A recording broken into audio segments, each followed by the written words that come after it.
Isang live interview sa isang sikat na talk show ni Luis, nabuo ang isang eksena na magsisilbing usap-usapan sa buong showbiz industry at pati na rin sa mga tagahanga ng dalawang magkaparehang sina Paolo Avellino at Kim Chiu.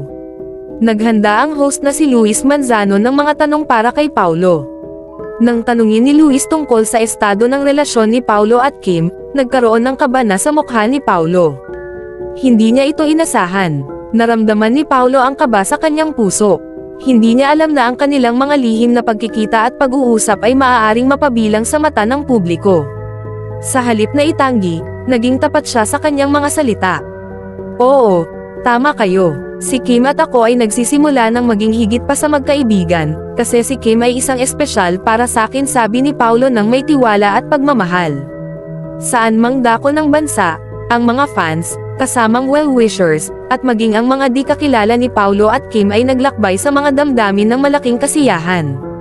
Ang mga social media ay naging saksi sa patuloy na pagbati at pagsuporta ng mga netizens. Ang kwento ni Paolo Avellino at Kim Chiu ay isang patunay na kailanman hindi maaaring itago ang dalawang puso na nagmamahalan.